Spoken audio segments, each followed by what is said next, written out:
What's going on, guys? Welcome back to another episode of the Criterion Corner. This is the segment on my channel where I choose a film from the Criterion collection and talk about it in great detail. And I've been watching a lot of films on the Criterion channel lately because they've had such a great selection, and I really love watching any of the films that they provide.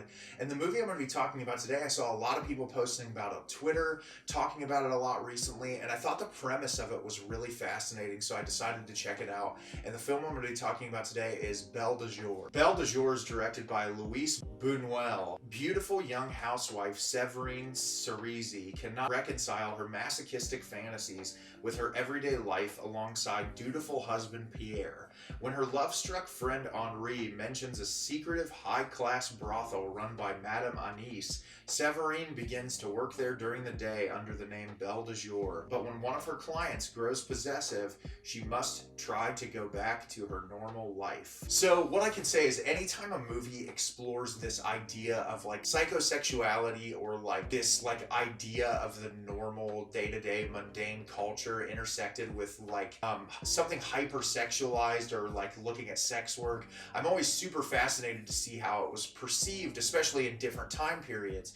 And this film looks at it through a very unique lens. I will say I really enjoyed this movie a lot, but I do not think it is a perfect movie. I think that it has a lot of struggles with pacing, especially for the hour and 40-minute runtime. It takes a really long time to get where it wants to go, and that's upsetting because I think this could have been a perfect film if a little bit was tidied up. So as the description stated, you're introduced to the character Séverine, who at the beginning of the film we're given these weird, surreal like dream sequences where it's like these thoughts that she has of her husband like taking her out into the middle of the woods and like whipping her and like beating her and degrading her. And so there's these really like sadomasochistic fantasies that she has about her husband and like just random people that she meets in her life. But in her day-to-day, her and her husband don't have sex. They sleep in separate beds. And so there's clearly this tension of like she wants something more in her mind than what she actually has, but it's either that like fear of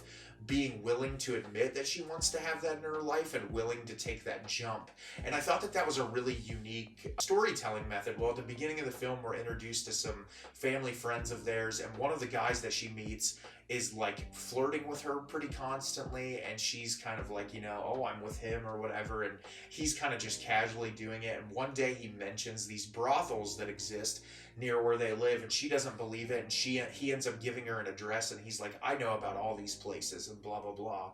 And so she's like, oh, I don't believe you, but whatever. So she ends up one day out of curiosity going there, and she ends up meeting with the owner of it, and she starts working there under the name Belle de Jour. And at the beginning you can tell she's really reluctant. There's a couple of clients that she like runs out on, and then she ends up becoming, through what they tell you, you don't really actually see it, becoming one of the most popular girls that's there. And so it becomes this juggle of she's hiding that from her day-to-day life, but also trying to figure out who she is as a person on her own. And I thought that that idea was really well executed, although I don't feel like it's executed perfectly, especially because of the way that the third act plays out, where I feel like there's a little bit too much guilt and remorse for her living her life the way that she wanted to live. I feel like there's still ramifications for her being like having her own sexual freedom and like trying to obtain that sexual freedom, which obviously in film history and in history as a whole,